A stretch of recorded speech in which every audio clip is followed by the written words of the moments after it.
Chapter 5. The Rescue of the Tin Woodman. When Dorothy awoke, the sun was shining through the trees, and Toto had long been out chasing birds and squirrels. She sat up and looked around her. There was the Scarecrow, still standing patiently in his corner, waiting for her. "We must go and search for water," she said to him. "Why do you want water?" he asked. "To wash my face clean after the dust of the road, and to drink, so the dry bread will not stick in my throat." "It must be inconvenient to be made of flesh," said the Scarecrow thoughtfully, "for you must sleep and eat and drink.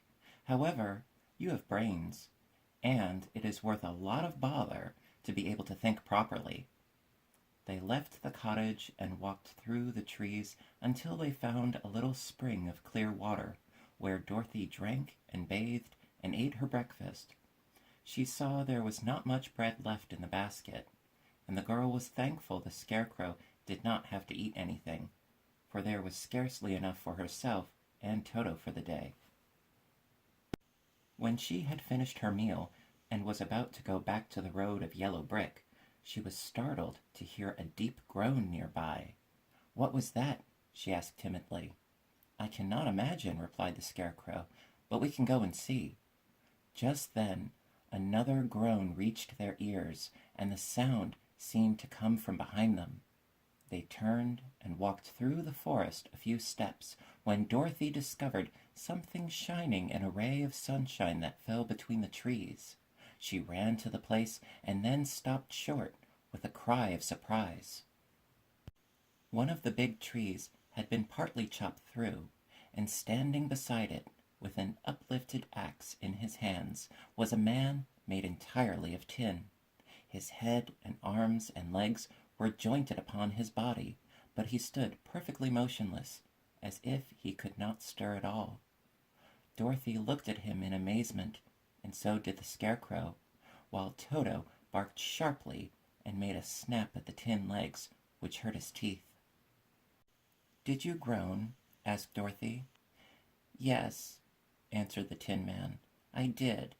I've been groaning for more than a year, and no one has ever heard me before come to help me." "What can I do for you?" she inquired softly, for she was moved by the sad voice in which the man spoke. "Get an oil can and oil my joints," he answered. "They are rusted so badly that I cannot move them at all. If I'm well oiled, I shall soon be all right again. You will find an oil can on a shelf in my cottage." Dorothy at once ran back to the cottage and found the oil can, and then she returned and asked anxiously, "Where are your joints?" "Oil my neck first," replied the Tin Woodman. So she oiled it, and, as it was quite badly rusted, the Scarecrow took hold of the tin head and moved it gently from side to side until it worked freely, and then the man could turn it himself. "Now oil the joints in my arms," he said, and Dorothy oiled them, and the Scarecrow bent them carefully until they were quite free from rust and as good as new.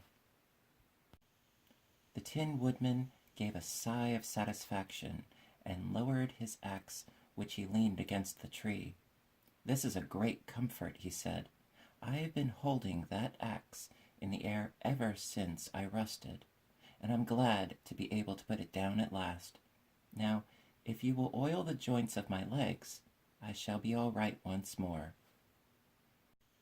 So they oiled his legs until he could move them freely, and he thanked them again and again for his release, for he seemed a very polite creature and very grateful. "I might have stood there always if you had not come along," he said, "so you have certainly saved my life. How did you happen to be here?" "We are on our way to the Emerald City to see the Great Oz," she answered, "and we stopped at your cottage to pass the night." "Why do you wish to see Oz?" he asked. "I want him to send me back to Kansas, and the Scarecrow wants him to put a few brains in his head," she replied. The Tin Woodman appeared to think deeply for a moment. Then he said, "Do you suppose Oz could give me a heart?" Why, I guess so, Dorothy answered. It would be as easy to give the Scarecrow brains. True, the Tin Woodman returned. So, if you will allow me to join your party, I will also go to the Emerald City and ask Oz to help me. Come along, said the Scarecrow heartily, and Dorothy added that she would be pleased to have his company. So the Tin Woodman shouldered his axe, and they all passed through the forest until they came to the road that was paved with yellow brick. The Tin Woodman had asked Dorothy to put the oil can in her basket, for, he said, if I should get caught in the rain and rust again, I would need the oil can badly. It was a bit of good luck to have their new comrade join the party, for soon after they had begun their journey again, they came to a place where the trees and branches grew so thick over the road that the travelers could not pass. But the Tin Woodman set to work with his axe and chopped so well that soon he cleared a passage for the entire party. Dorothy was thinking so earnestly as they walked along that she did not notice when the Scarecrow stumbled into a hole and rolled over to the side of the road. Indeed, he was obliged to call to her to help him up again. "Why didn't you walk around the hole?" asked the Tin Woodman. "I don't know enough," replied the Scarecrow cheerfully. "My head is stuffed with straw, you know, and that is why I'm going to Oz, to ask him for some brains." "Oh, I see," said the Tin Woodman. "But, after all, brains are not the best things in the world." "Have you any?" inquired the Scarecrow. "No, my head is quite empty," answered the Woodman. "But once I had brains, and a heart also, so, having tried them both, I should much rather have a heart." "And why is that?" asked the Scarecrow. "I will tell you my story, and then you will know." So, while they were walking through the forest, the Tin Woodman told the following story. "I was born the son of a woodman who chopped down trees in the forest and sold the wood for a living. When I grew up, I too became a wood chopper, and after my father died, I took care of my old mother as long as she lived. Then I made up my mind that instead of living alone, I would marry, so that I might not become lonely. There was one of the Munchkin girls who was so beautiful that I soon grew to love her with all my heart. She, on her part, promised to marry me as soon as I could earn enough money to build a better house for her. So I set to work harder than ever, but the girl lived with an old woman who did not want her to marry anyone, for she was so lazy she wished the girl to remain with her and do the cooking and the housework. So the old woman went to the Wicked Witch of the East and promised her 2 sheep and a cow if she would prevent the marriage.